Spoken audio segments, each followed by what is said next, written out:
you tell us your name?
And we're back. Welcome back to Strange Journeys, a most unusual live stream podcast. And as always, what do we start our shows with? Latest sighting. Somebody remembers. Christine, you're supposed to know these things. And Tim's over there muted and blacked out. We don't even. He's just a little. He's just a little icon. I think he's just on as a ghost. He actually is somewhere else doing something else. Well, you weren't supposed to tell anybody that, Lynn. I was just guessing. Because remember last show he came on with the towel on his head. Yeah. That was funny. That was for Beth. Okay, our latest sighting. Andrea found this, and it's a kind of creepy video. It's 3 or 4 minutes long, and we'll play it in its entirety. But I couldn't find anything on it. The person that posted it didn't even put any description, nothing. So here goes. Anything, Andrea? I couldn't find anything. Comments were turned off on it. She had 2 other videos posted. Comments are turned off on those, but they're related to other odd things that are going on in her home. Yeah. I wish she would have comments so that we're able to reach out to her, ask her questions, Right. see if we can help connect her with somebody that may help her. Exactly. I can't wait for everybody to see this video. This is Is what. there any way to send her a private message? I mean, is it on Facebook or is it on YouTube? Generally, there's an email. And all that she has Veronica S as her name. And there's, when I go, I'm looking at it right now, and there's no way to contact her. She has it all turned off. So, I mean, it's still a Too bad. creepy video. We would love to have dug deeper on this to find out the circumstances, because when you see it, you'll see what we're talking about, because I got a lot of questions about it. And it looks to me like she took her phone and was videoing a monitor. That's what it looked like to me. That's what it looked like to me. All right, so here you go. Let us see what you think about this. And we're getting some echoes. Somebody needs to turn down.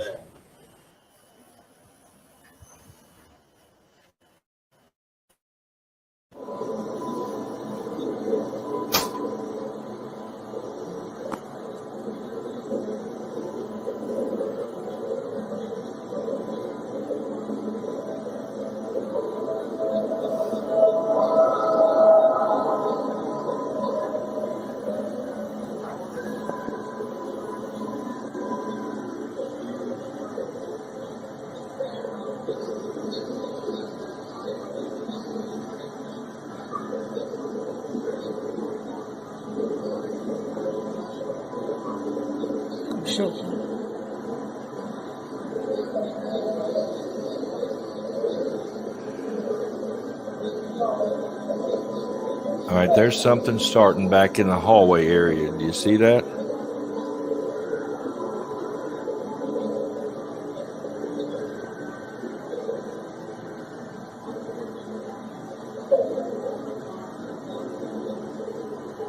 Some kind of shadow figure.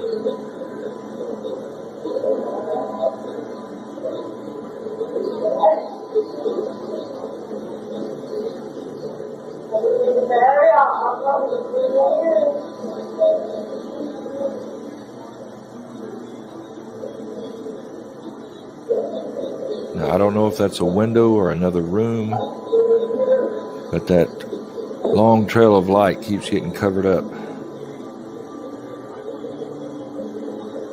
There it goes again. Could it be just a door? Is there actually somebody there?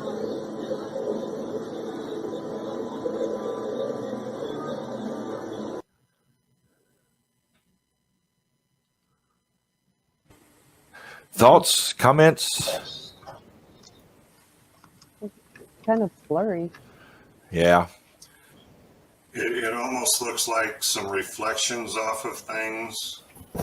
And if someone is moving a door or moving around in a room, I mean, it looks like it could be picking that up. The way that light was coming up and down, that was really strange.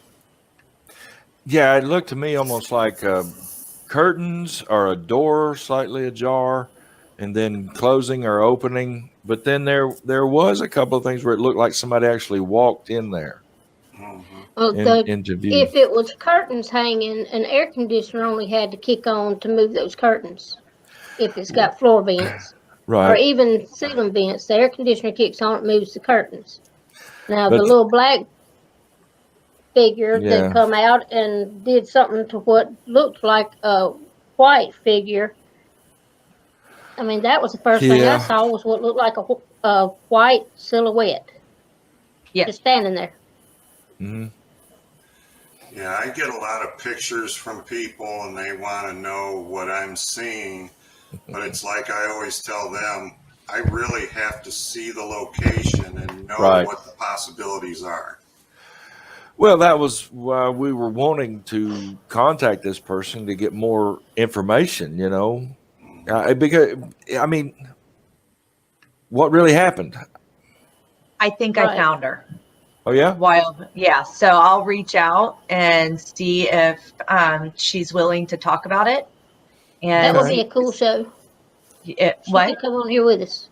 Yeah, I would love, to see if we can to do that. But I'm like, I'm sorry. I used one of her other videos that she posted to be able to find her. I didn't think about it until now, so I apologize. Oh, that's fine. But I think so I'll reach out to her after the show and see if she has any comments or if she'd like to, Yeah. Yeah, because I would love to know more because, it could be there's another bedroom back there and somebody was just getting up in the middle of the night to go to the bathroom. I don't, it could be something that benign. All right, we're going to get into the show now. Let's keep adding Tim back. And we have our first sponsor of the day.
And Christina stepped off and didn't even see her own commercial. Yeah, but everybody else did. All right. That's great. Well, we had set aside. Yep, there she is. She comes back after it's over. Finally decided to show back up. And now she's What did I ignoring miss? me. You missed your own commercial. Oh. All right. Well, we wanted to All right, just a little background. We decided on 12 shows for a season of Strange Journeys. And then when we saw that it was falling 2 weeks before Christmas, we added Halloween. We decided to add an extra show, make it 13 episodes, and end on Halloween Day. The timing falls exactly the right. So for Halloween, October 31st, we're going to have a special to be announced type of show coming up for that one. But during the talk of what we're going to, plan out our season, we wanted to do a couple of shows on ghost hunting because we know a lot of you guys out there do it, you enjoy it, and you want to do more of it. And we thought we could, give you some tips and pointers and bring in some of our friends that have been doing it a long time to help out. Now, this is our second one. Kent was with us before, and we talked about why people ghost hunt, how they ghost hunt, and places to look for, and things like that. We covered some basics. And today we want to talk about doing research because Kent also mentioned on that show he's dedicated himself here within the last few years of just focusing on research where he's enjoying that more, actually digging into the background and what we're looking for there. But and our final show coming up probably within a month or two. I have to go back and look at the schedule, but we want to do a final. No, Christine, it's not going to be a private surprise birthday party for you. Of course, we'll have to add that in there now, doggone it. Yeah, that was her. She was commenting on our private chat about that's what the October 31st show is going to be. Anyway, but now we're going to have to celebrate Christine's birthday. Oh, my. Our third and final show this season on ghost hunting is I haven't officially let everybody know, but I had decided, and I'm letting Andrea know now, that there's a friend of hers that that sells the ghost hunting equipment and has his own online store and that kind of thing. So the third and final show, I want it to be on equipment and gear and how the different ones work. And so, yeah. Okay, so Darren's Andrea. going to be on the show? Yeah, we haven't invited him, so don't say his name out just in case it gets out there. Jeez. Sorry. But I felt like the final show on ghost hunting this season should be on the different kinds of equipment and how they work and why we use them and that kind of thing, and show the different ones because we kind of mentioned apps last time, but we might go into apps tonight or today. I don't know.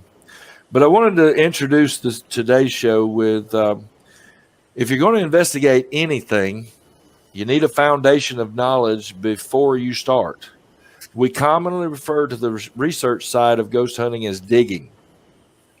And how many of you seen the sign? Where'd it go? Call before you dig. Yeah. All right. It's because you need to know, what you're digging. So the more you know before you go, it can make or break an investigation. Now, for me personally, I've said this before, I want to know about the location's actual history and not necessarily any paranormal activity. That's just me. But it's not always, and that's not always feasible because a lot of times you're being asked to investigate a place because of such and such. And so you can't get away from it. But that's just me, especially if I'm going into a place that has never been investigated. So with that being stated, we're going to look into some research ideas, things we need to research before we investigate. And that's why we've invited back Kent Rasmussen of Mysteries of the Paranormal and Beyond. Everybody say hello to Kent. I can't. Hi, Kent. Hi, guys. Now, he is the host of Mysteries of the Paranormal and Beyond podcast. Update us on the podcast, Kent. Where are y'all at? I work graveyard in a casino, and it's kind of falling behind right now. Oh, okay, but you've got several episodes up, I right? haven't. Yeah, and I'm currently in the process of working on them. I just transferred departments at my job, so I'm kind of trying to get used to it before I go back into podcasting. All right, that makes sense because everybody's got to make a living. That's the priority. I mean, we all got day jobs. Well, except Andrea and Christine and Lynn. So, okay. Well, I do, but I have to get up and go, and sometimes I don't get up and go. So, Well, besides that, my job All right. is to sit here and be lazy and let you go to work. and that's what I do Monday through Friday. All right. Well, Kent, what's some of the things that you, some of the steps you take in researching a location or a situation? I tend to, I'll get the activity, and then I will go down to the library. I'll go to the historical society. I go everywhere that I could possibly dig up any information on the property itself or the house. I've gone as far as contacting the police department to see if they can records of possible violent crimes that have happened there. Right. All right. And then does that lead you? It does. The police departments don't really like to release information unless you pay for it. Right. But isn't that public record? I don't think criminal violent activity in crimes, a location is. Yeah, no. With violent crimes, you have to pay for it, basically. Yeah. And then on the internet, you were going to say? I have a hard time believing the internet. A lot of the pages are filtered to what I need. Right. I understand. And then I won't actually with your like the person that's calling us in.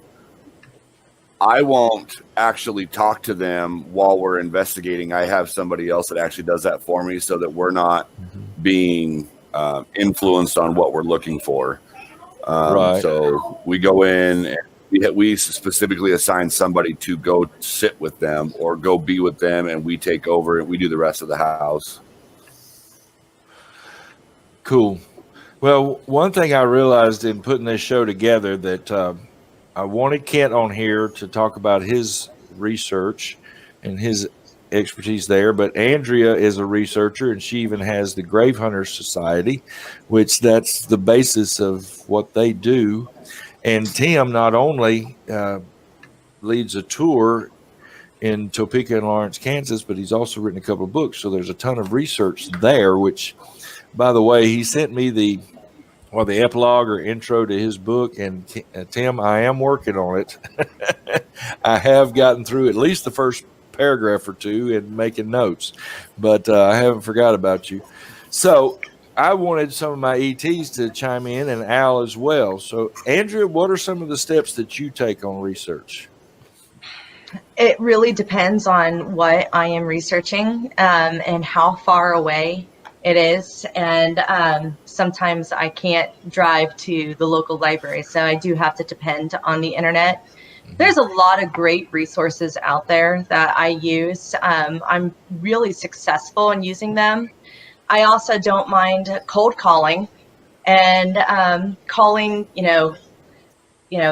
clerk of courts, calling the police department, calling the historical society, and just introducing myself and saying what I do and what I'm looking for. And if there's any way that they can help me because I can't make it to where they are located. I have rarely come across any hurdles. Usually people are really excited to work with me. It does take a little bit of phone schmoozing, so a lot of thank yous, but I don't mind saying thank you over and over. Calling cemeteries and speaking with their offices, that also is a great way to get information on, especially if you're looking for information on a deceased person that's been gone more than 100 years, they're going to know more than sometimes the internet will. It's really interesting. I have found that also one of the things that we use is maps. We use old fire insurance maps, and that really helps give us an idea, a good idea of what things look like. I know that I just recently discovered one of our historical districts looks almost nothing like how it looked when it was brand new. Thanks to fire maps. So it's just a different process. We lost Tim again. Yeah, you said that about maps. One thing we did on our tour, we've got in downtown Mobile, we have what's the word? I do this every time. We have a fort in downtown Mobile, but it's not the actual fort. It's a reconstruction. And they did it at like, what was it, Lynn? 1/8 of a scale. And something like that. It really is so disappointing. Yeah, it's cool, but it's small. And at one of the side entrances, they have a map of downtown Mobile with an overlay of what the original fort looked like, and it covered almost half of downtown. It was huge. But when you said that about maps, that's what it reminded me of. Well, Al, what are some of the steps that you take in research? Well, the first thing that we do is, I grab my trusty satchel here, and I have a 17 questionnaire for our clients. Wow. And we go through, what they're going through. We make sure that there isn't drugs or alcohol or anything influencing what's going on in their lives, that would cause them to see things, feel things, whatever.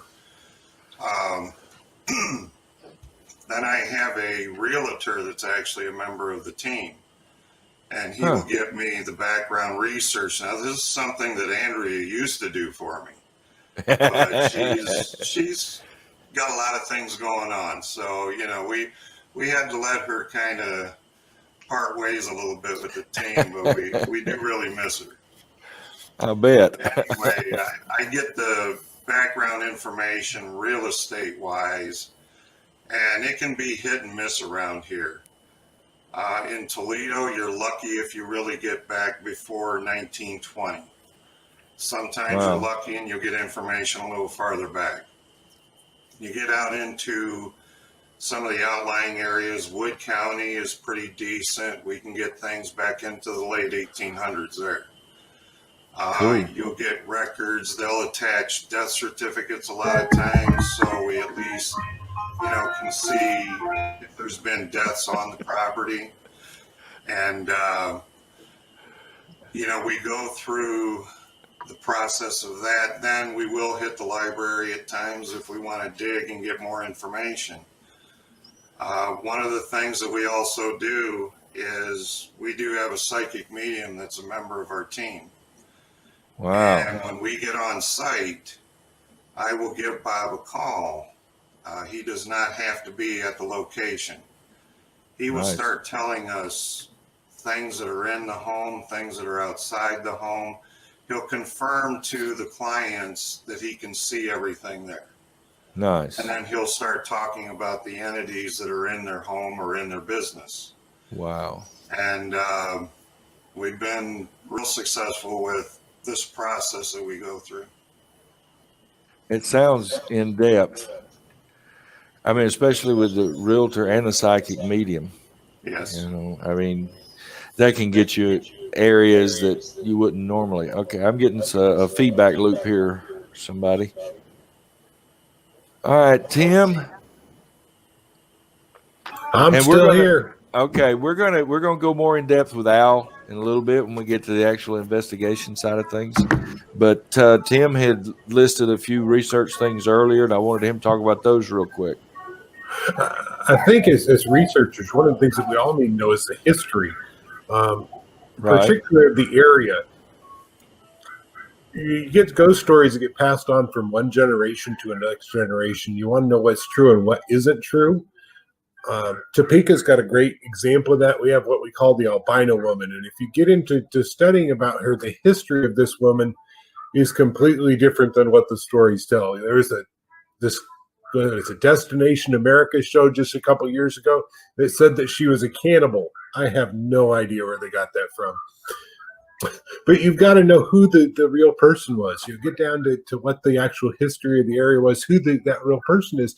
And it really comes down to checking your newspapers, talking about, going and talking to relatives, finding out what the real story was instead of just going, oh, this is what the story is.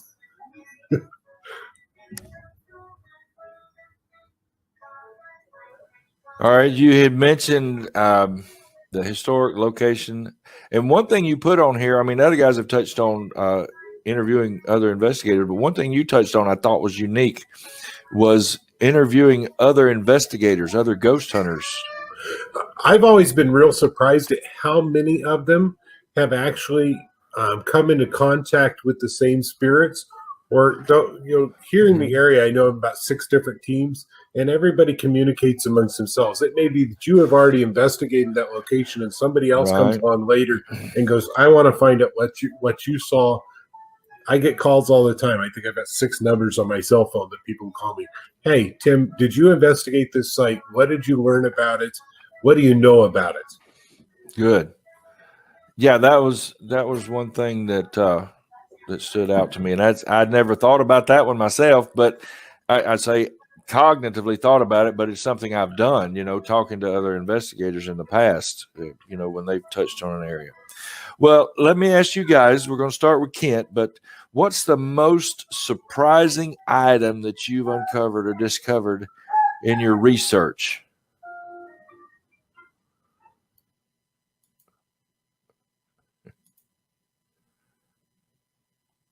Kent? Fun. All right. Well, one of the houses that we investigated in Silverton here, it's a little small town east of Salem.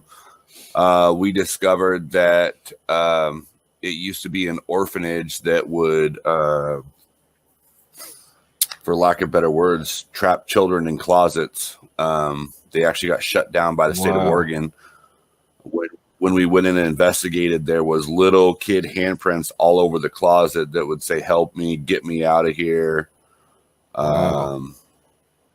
Yeah, if you start digging deep enough, you find some really bad things. Yeah. I really like to look at the microfilm, like the old newspaper articles, because that's where you're gonna. They didn't edit stuff back in the day like they do now. No, they didn't. No, they didn't. All right, who's next? Al? Yeah, now they seem to add their own pizzazz, their own spin. Al, what's something, probably the most surprising thing that you've uncovered in research? Well, in a recent investigation we had, it was very surprising. We got the background on the property itself, and the house isn't that terribly old. And we found out there was another structure on that property previously. From neighbors, we found out that there was actually a house there that had burnt down. And the funny thing about it is since the new house had been built, there were 3 purchasers that forfeited the property, literally forfeited the property, did not try to sell it or anything, just walked away from it. Wow. So that was very surprising. Yeah. It kind of makes you go, what's up here? What's Did they going say on? why they forfeited it? What's that? Did they say why they forfeited it? No, it just said in the documents, from the county that the property was forfeited. And this happened going back from 1940 up until about the early 1990s. And all these people just walked away from the property. Interesting. Wow. Hang on.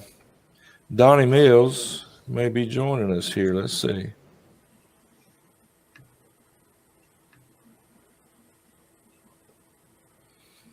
Sorry about that. Hopefully we'll get to see Donnie come in here in a minute if he can. He just sent a message. Lynn or Andrea, if y'all could just send him the link, go down to the bottom where it says invite. All right. To back up a little bit, Al was saying he had 3 owners actually just forfeit the property with no explanation, just walked away.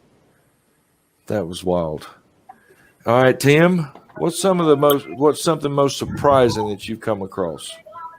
I think I mentioned the albino woman. One of the reasons that I mentioned her was how surprising her history really was, because she was an actual person that lived in the city of Topeka beginning in 1923. Yeah. She was an albino. She was an African American. However, she had white skin. She had long white hair. She had pink eyes. And as I really got into researching her, you had all these scary stories real early on about her, things that she was doing to people as a spirit. But what I found out was that when she came to Topeka, she came to actually be a member of a traveling circus or carnival, because lots of them passed through the Topeka area, because Union Pacific and Santa Fe Railroad both had hubs in the city of Topeka at the time. But she never joined a traveling circus or carnival because it was something that was it was an easy thing to fake. I think that I understood the white pasty makeup and bleaching the hair white, but in the 1920s, they stuck onion powder in the eyes until they would turn pink. Now, I can't even imagine sticking onion powder in my eyes to start with, but to do it enough that they would turn permanently pink was kind of a crazy idea. She actually went on to join the Stormont School of Nursing. Here in Topeka, we call it Stormont Vale Healthcare Systems today. But she went to be a pediatric nurse in a white hospital, which was not acceptable because she was a African American woman. Segregation still existed, but here she was working in the white hospital. And as I really started looking at the stories of her spirit afterwards, the ones that I found to be most correct were ones where she was visiting sick children, or where she would stop in, or she would walk the same route that she had walked home. In the 1960s and 70s, they used to have what was called the Cloverleaf Drive-In in North Topeka off Highway 24. And people would say that they would see her in the 60s and 70s walking underneath the drive-in movie theater screen, and she would wave to people she had known in life. Oh, wow. And they still see her walking along that same creek, the Soldier Creek, along that route. But it was really interesting because the stories of who she was and the spirit that comes about, you can tell the twisting that starts to take place with that story. And it's like the person herself made her very interesting. Her brother, her last remaining relative, passed away just a few months ago.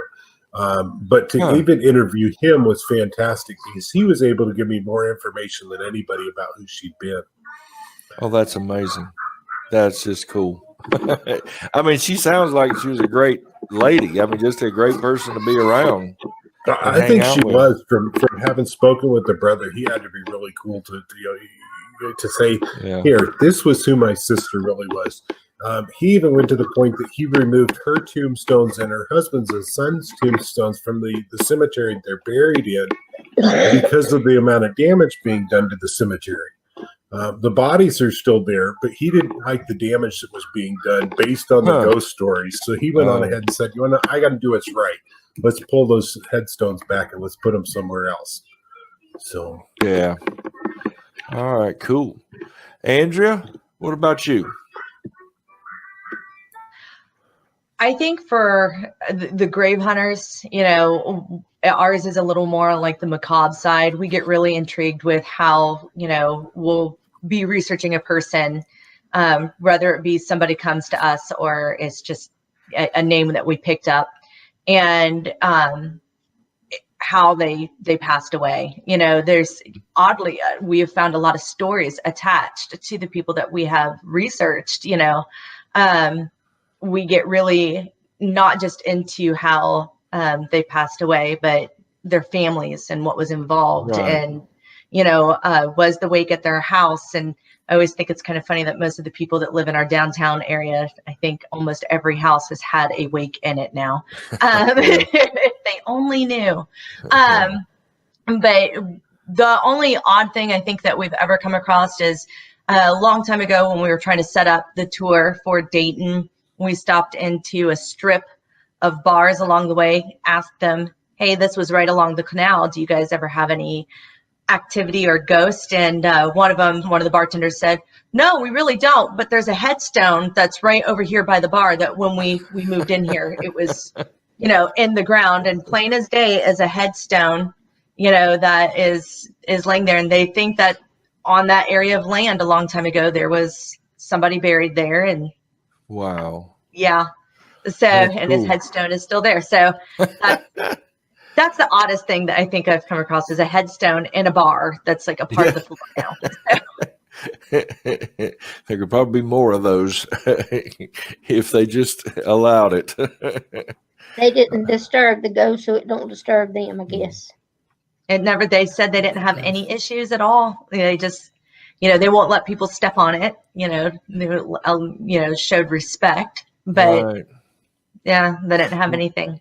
Well, Any that good reminded stories? me. We came across, it was off when we were researching the walking tours we did.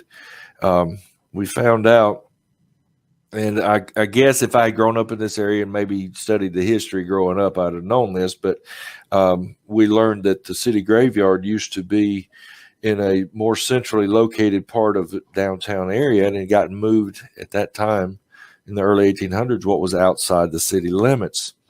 And where it had originally been, there's now the Catholic Cathedral and what they call Cathedral Square, a little park in front of the church. And that whole area used to be riddled with dead bodies.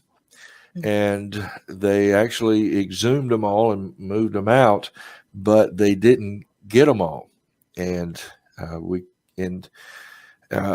initially our tour wasn't in that area, so we really couldn't use that information until later on when we reorganized and added a second tour in that area. But they also, we find news articles where they would be remodeling a building in that area and digging up the foundation and find human remains that had been missed. And that was all kind of, shocking, when you see a newspaper article, and it was from a body 150 years ago. All right. Kent mentioned a couple of things, but what's some of the most difficult things that y'all find or don't find what's some of the hardest things to research? I mean, Kent mentioned, talking to police departments and trying to find out about violent crimes. What are some of the things along that vein that you kind of hit a brick wall at times? Al, we'll start with you this time. Well, like I mentioned earlier, a lot of times when you're trying to get that history of the house itself or the building itself, even going to the library, you'll dig back and, we even ask for help. The librarians will help us dig some things out. And you just can't find ownership, right? Going back very far. And then you find it hard to tell if, there were deaths on the property, or if there was anything on that property that was different than just a residential home. Sometimes we can dig up the old maps and see if there were other buildings on the property. But, it's very hard to get information as far as who may have perished there, so that you have a name to go by, so that you know who to ask for. Yeah, makes sense. And that's always the toughest thing. You want to be able to give your client a name that they can talk to, because they'll get more communication from the entities there if they know what to call them. Right. That makes sense. Kent, what about you?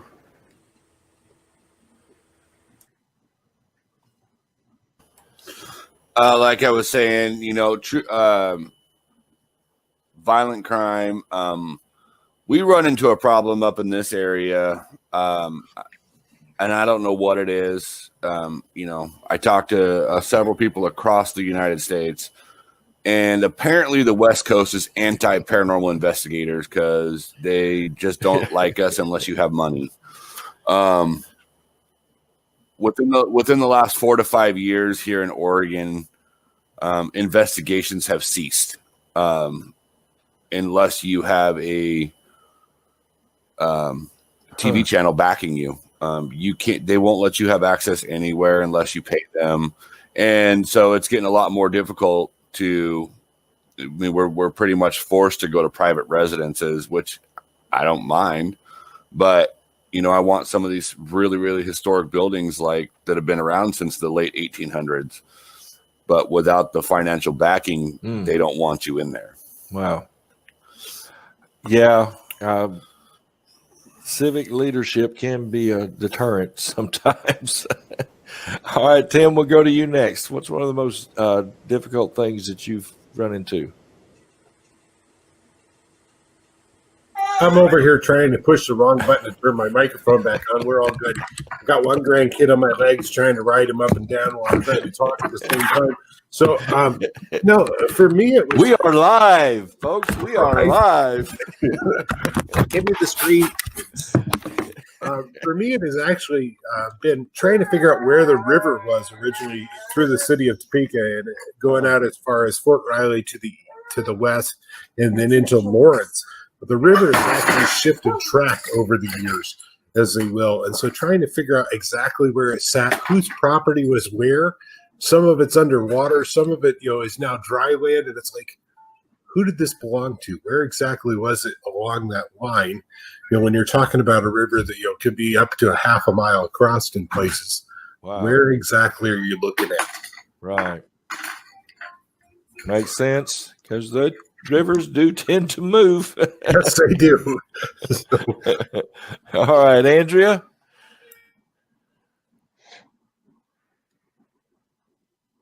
You're still muted.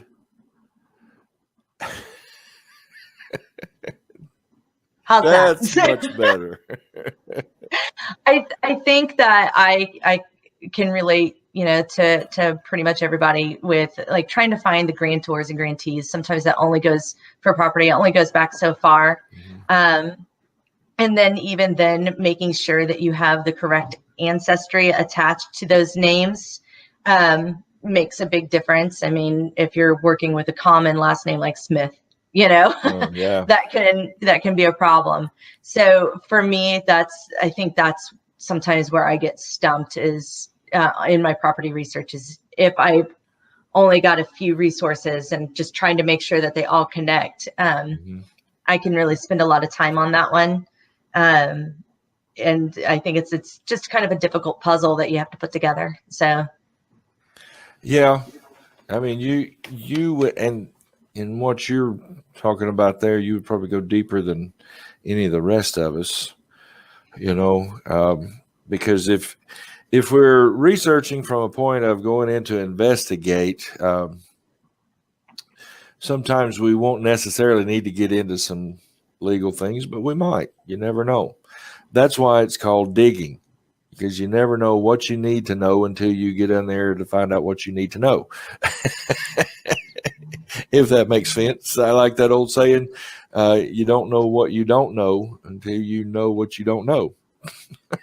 So, all right. Now, before I really send us down the circular drain, how do you know when you're finished? Or do you ever finish? What's your thoughts, Kent? I don't think you ever are. You will always, you can do all your research in libraries and wherever, talk to the resident, do your real estate background, whatever. You're going to keep finding more and more information the farther you go back and the deeper you dig. I tie my research methods into the same adage that I do with anything else. When you think you know everything, it's time to walk away. Yeah, because you should always be learning. You should always be discovering. That's me. that makes sense. That's solid, man. That makes complete sense. Al? Yeah, I totally agree with Kent. And, you're going to constantly pick up new things. Every time you see your client, every time you start to look at different things, every time you talk to a new person, you're going to get something new, something different, something that you may want to go a little farther on. So it's an ever evolving Right. curve. Andrea? I think that there just comes a time that you have to decide to just walk away. I think intuition plays into it. I think that all of us that are really into that research aspect, we have a little bit of a touch of intuition, and there just kind of comes a point where you kind of feel like you're being told, okay, that's enough. Yeah. You don't need to know anything else. And then I always love it though when weeks later I stumble across something, I'm like, I could have used that. But Like you were needing a break. Yeah. And so I think it's just knowing when to rest, when to walk away. So, Well, I mean, you're right. I mean, that's something that I ran across because, like Ken and Al both said, I mean, there's always something new to discover. There's always something, and I found that when I've been researching a subject or whatever, that you do feel like you hit a brick wall, and then all of a sudden you just walk away, and then you come back later, and then you're finding new stuff again. All right, Tim, what are your thoughts on that? I'm one of these that eventually you've got to stop researching and just get into your investigation. You've got to figure out where you're gonna draw the line. I know, with my research with William Quantrill has kind of told me that here recently, because I keep finding things. Oh, I got to add this, and if I keep adding things, I am never going to get done. Exactly. So at some point, you have to say, okay, I've got to call it quits at some point. Just get on with where I need to be. Right. And I think that's what we're all saying is that you can keep digging and keep finding. But, I know Kent and Al feel the same way, that sometimes you just got to go use the information that you've got and put it to use. Now, before we switch gears, a couple more questions. When you've been doing your research, has an experience happened that was beyond the norm? Have you had a paranormal experience while you were researching? Something weird and wonky happened that you weren't expecting? Anybody? Now, I'm just throwing this open. I'm not picking and choosing because I don't know. Go ahead. I've had actually doing my research down at a commercial store in Lebanon. We were filming the client telling us all the experiences, and brand new camera, brand new battery, brand new everything completely died, and the footage was deleted. Wow. Holy. Well, I mean, what were you talking about? They were just sharing their experience? Yep, that's all it was. They were telling us the experience they had in the location, and the camera shut off, everything died, and when we went to go watch what we had to try to salvage it, it said no media files detected. Wow. It had been completely erased. Was there something specific that they were talking about that was just strange, stranger than they were normal? No, they were just talking about the history of the building. It used to be a former funeral home, and the funeral home had actually moved next door, and every time there was a funeral at the funeral home, the activity would increase at the business. And that's all they were talking about. And that's literally, wow. It just ended. Wow. That is so cool. Andrea, you were holding up your hand and waving. So like one a of kid the in first class. one of the first names that I ever started researching is at a young man who died in was born in 1900 and died in 1917. His name is Chester Neely. And ever since I was a little girl, I'd walk by his headstone. My grandpa would take me to the pond in the cemetery to feed the ducks. And I'd go, "Hi, Chester," just it was a name that stood out to me. So when I got into starting to do research, I thought, I'm going to look him up. And it was honestly the first death certificate that I cried when I read how he passed. He was struck by a trolley car and died at our local hospital at that time. And, you know, I just thought it was really sad. He was up here from Kentucky, a young boy trying to, you know, find his way. And so I wanted to see if I could connect, you know, find his mom and his dad and see if I could connect him with his family and say, hey, you got a relative that's been buried here forever. And I kind of hit a brick wall and I was getting really frustrated. And as I'm in front of my computer, I just kind of take a deep breath and I say out loud, Chester, you better not have been a brat when you were a teenager, because I'm going through a lot of work. And as soon as I said that, plates that were stacked up in my kitchen cabinet, my cabinet door opened and the plates fell out and several of my plates broke. Wow. So I don't know if that was Chester saying, yeah, I am a brat and you're going to figure it out for me, or if it was one of those, hey, don't call me a brat. But that's about the only, I actually called my husband while he was at work. I'm like, you would not believe what just happened. I'm a little spooked. So that's about the only thing I ever had that happen. Wow. All right. Anybody else? That's very cool, Andrea. I wanted to throw out there, you know, when we go and do our interview with the client, we generally take a couple pieces of equipment with us, and we want to see if we get a little bit of activity while we're there, just to see how active it may be for us when we do investigate. And we were interviewing a lady that had a business operating out of her home a little bit south of Toledo. And we set up 2 REM pods in a room that was right next to us. It was open to it. And they were about 10 feet apart. And right in the middle of the interview, one of the REM pods lit up. And then all of a sudden the other one did. And for almost 7 or 8 minutes, these REM pods kept going back and forth. It was like dueling REM pods. It was hilarious. I mean, she sat there with this shocked look on her face. And eventually I asked him, I said, look, we have to get going. Can you stop now? And they just dead. Nothing else.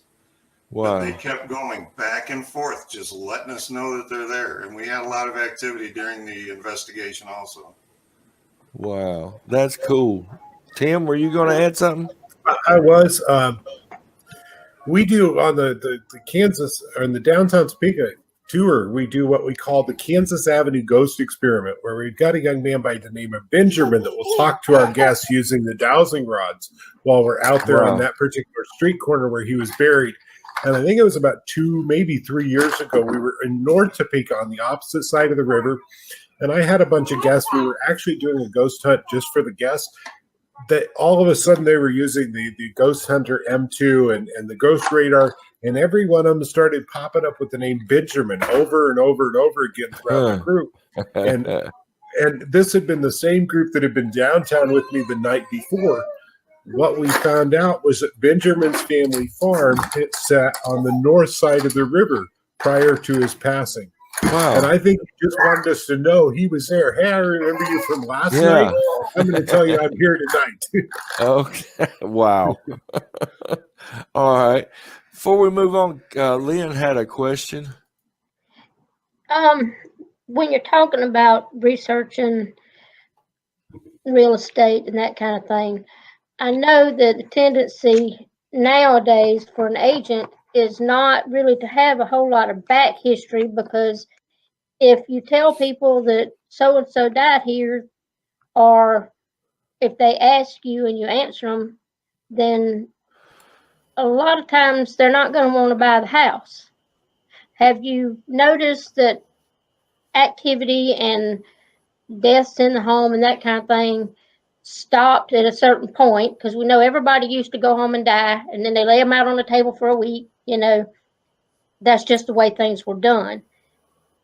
But at a certain point, people no longer wanted to know that that had taken place. So you could have a house that's 200 years old, but for about 60 years, nobody has known anything of the history. Does that make sense? Have you run into that? I have not personally ran into that yet. However, what I can tell you is I actually just took my real estate license test, and I had to go through the schooling. I'm trying to remember the date when it started, but it actually became a law or a rule in the real estate world. You don't have to disclose Right. anything about the house, whether it was death, murder. There's only certain things you have to disclose. And believe it or not, a death in the house is not one of them. Murder in the house, not one of them. It's so that I would figure if I could look that up, I would probably determine that it was probably, you'd find within that time frame of when that rule came into effect is when the history would stop, because they don't want to. They didn't have to disclose it back then. Right. Right.